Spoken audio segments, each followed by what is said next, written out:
What's going on, everyone? Welcome back to Backtrack Cinema. And today's video, guys, is my top 25 movies of 1985. I'm from the future. I came here in a time machine that you invented. Now I need your help to get back to the year 1985. So get some popcorn, get a drink, and let's discuss my top 25 movies of 1985.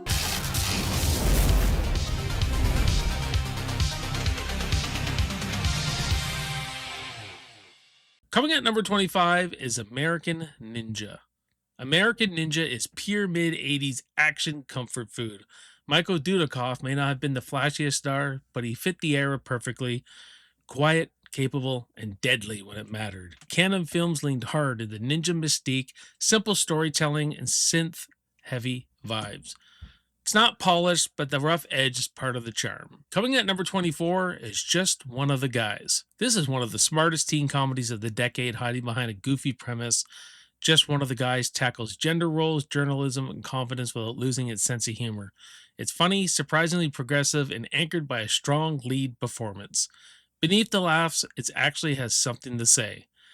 And we cannot forget one of the most famous shots in the movie. Where do you get off having tits? Coming at number 23 is Weird Science. Weird Science is John Hughes completely cutting loose. It can be juvenile, it can be immature, but it's so 80s. A fantasy fueled by hormones and hubris. The movie works because it understands teenage insecurity beneath all the excess. It's less about the fantasy and more about growing up, just with a lot of neon and synths, and one of the hottest babes of the 80s, guys. What would you little maniacs like to do first? Coming at number 22 is Missing in Action 2, The Beginning. This prequel is darker and more serious than the original. Chuck Norris plays a man stripped of power, dignity, and hope. And the film leans into brutality rather than spectacle. It's a grim, angry, and it feels closer to Grindhouse than mainstream action. A surprisingly effective POW revenge story. Better character building and one of the greatest Chuck Norris fights, I think. One of his best anyway at the end there. Coming at number 21 is House. House is a horror that refuses to stay in one lane. It blends grief, trauma, comedy, and a cartoon nightmare logic into something completely unhinged. Beneath the rubber monsters and jokes is a story about loss and survivor's guilt. It's messy, weird, and unforgettable, exactly why it became a cult classic. And personally, a scene that actually scared me as a kid. Sandy. Coming at number 20 is Invasion USA. This is Cold War paranoia turned into action cinema. Chuck Norris plays an unstoppable force against faceless terror, and the movie wastes no time getting loud. One-liners and explosions replace nuance, and subtlety is nowhere to be found. Canon Films knew exactly what they were making and leaned all the way into its absurdity. And the poster to this film, this is the image, I think, where we all think of Chuck Norris. Coming at number 19 is The Breakfast Club. Few films capture teenage identity like this one. The Breakfast Club strips away labels and cliques and forces its characters to confront who they really are. The dialogue is pretty honest here, emotional, and timeless. It remains one of the most influential teen films ever made because it listens.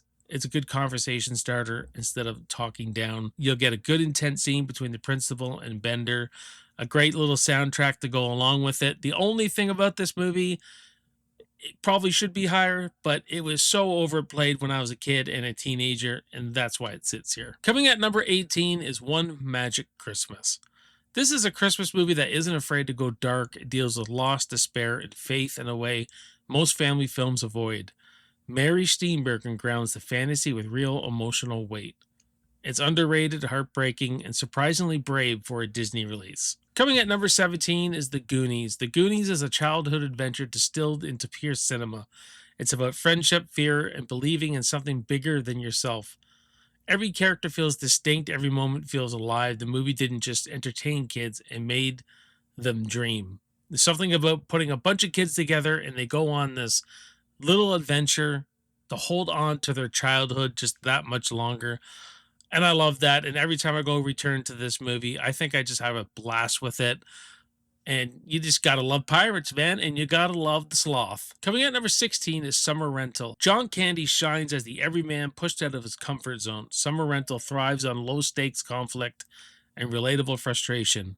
It's a very relaxed, funny, and full of warm character moments. Great movie, obviously, for the summer. A perfect snapshot of mid 80s comedy before everything got rude and crude. Coming at number 15 is Enemy Mine. At its core, Enemy Mine is about empathy. Two enemies forced to survive together slowly learn understanding through shared hardship. Dennis Quaid carries the emotional weight with sincerity. It's thoughtful science fiction, prioritizes character over spectacle, and Louis Gossett Jr. as Jerry is an absolute great performance as well. Some great effects for its time. Maybe a little dated now, but just a timeless story that I think even works now. Coming at number 14 is A Nightmare on Elm Street Part 2. This sequel took big risk, a darker tone, stranger imagery, and a more aggressive Freddy. A creepy Freddy, a scary Freddy. It leans into body horror and psychological fear rather than dream logic alone. Misunderstood for years, it's now appreciated for its boldness. Freddy feels truly dangerous here. It may break the rules with this one, and if I was to dock it a few points, it's because it breaks the rules that were set out by Nightmare on Elm Street 1. But if you take it on its own merit, I think you have a good time with this one. Coming at number 13 is Death Wish 3. Now we're talking some serious business, guys. This is vigilante cinema turned operatic. Charles Bronson becomes less a man and more a force of nature. The movie abandons realism for 80s over the top cheese.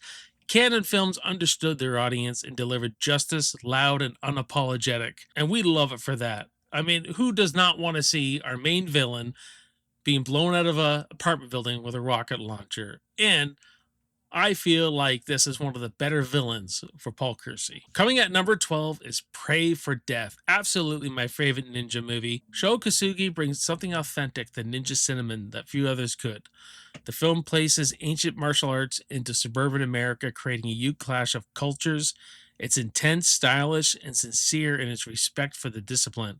A standout ninja film of the decade and an awesome soundtrack where we get Back to the Shadows in this, and just a great revenge story as well. Taking risks, taking chances, like killing his wife is something I didn't see coming. The way he becomes the ninja again with this little ritual, absolutely one of the best scenes in the entire movie. Coming at number 11 is Teen Wolf. Teen Wolf is ridiculous and completely charming because of its Michael J. Fox's charisma, sells every insane idea that the movie throws at you. Give me a keg of beer. Beneath the comedy, it's a story about self acceptance. It's goofy, heartfelt, and endlessly rewatchable. And you gotta love the message of that, of being you. Because sometimes in high school, when I went to high school, it is hard to do. And I really like putting this one on. It has a lot of sentimental value. Coming at number 10 is Code of Silence. This is Chuck Norris at his most grounded. Code of Silence plays like a serious crime drama rather than a typical action film. It's more Dirty Harry than it is missing in action. The moral conflict between cops is front and center. It showed Norris could do more than just punch his way through problems. Coming at number 9 is Pale Rider. Clint Eastwood presents a Western steeped in myth and mystery. His character feels less human and more symbolic, justice walking the land. The film is quiet, deliberate, and haunting, a Western that lingers long after it ends. Coming at number 8 is Fright Night. Fright Night perfectly balances old school horror with modern energy. It understands vampire mythology while injecting humor and style. The performances elevate the material, especially Chris Sarandon. He's fun, scary, and endlessly entertaining. You get a little bit of rear window in there, a little bit of a Hitchcock influence, and the dance scene in the club must be one of the sexiest scenes ever. Jerry could charm the pants off a nun.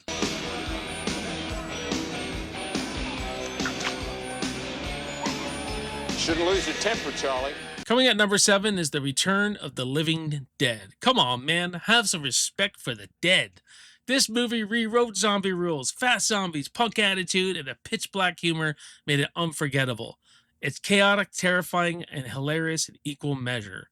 Horror with attitude and teeth. And we know where the paused moment is. It's trash. All I can say is a 5 out of 5 smoke show.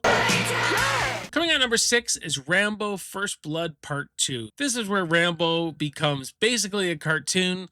The film simplifies action into raw imagery and iconic moments. The subtlety is gone, replaced by pure cinematic power. It defined an entire era of action filmmaking. I'm still more of a fan of the original First Blood, the grittiness of that, but you could pop this on and still have a good time with some Rambo. Coming at number 5 is Silver Bullet, a small town monster movie with a real heart. The focus on family and community gives the horror weight. The werewolf is terrifying because of what it represents. Stephen King's emotional storytelling shines through. Sure, the werewolf may not look the greatest, but it's the character and story, and you buy into the relationships between Uncle Red, Marty, and Jane. Coming at number 4 is Commando. This is 80s action at its most excessive and proud. Arnold Schwarzenegger is unstoppable, delivering one-liners and chaos without apology. The plot moves along only to move him from one explosion to the next. Pure glorious excess with an awesome 80s score. Coming at number 3 is Rocky IV. Rocky IV turns boxing into mythology. This is East versus West. Training montages replace dialogue. This is where Rocky just became one giant music video. It's emotional, ridiculous, and unforgettable. Few movies can capture the spirit of their decade this perfectly. I think we gotta say, when he cuts the Russian and he goes back into his corner, and he's like, you see? You cut him, you hurt him, he's not a machine. He's a man. Theaters erupted, man. So Rocky IV, man, number 3. Coming at number 2 is Silverado. Now this may be not on everyone's list, but a modern Western with classic sensibilities. The ensemble cast brings energy and heart to every scene. It's highly entertaining. It celebrates heroism, friendship, and frontier justice. One of the great Westerns of the era. And Brian Dennehy as this corrupt sheriff just chews up and steals every scene, in my opinion.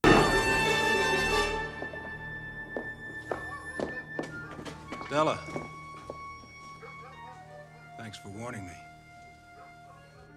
But coming at number 1 is Back to the Future. This is near perfect filmmaking. The screenplay is airtight, the characters are iconic, and the emotional payoff timeless. It balances humor, heart, and science fiction effortlessly. Back to the Future isn't just the best movie of 1985, it's one of the greatest movies ever made, and a story that really is about family and about the son teaching the father. In the past, mind you, you could honestly say it's about family and really about George McFly if you think about it from that angle, and about the son teaching the father, and you could almost look at Marty as the supporting character. Either way, though, it's a great family fun adventure for everyone. So that is it, guys. That is my top 25 movies from 1985. Let me know some of your top movies. Give me 10, 5, 1, 25 if you like. We'll have a great discussion about this on my channel.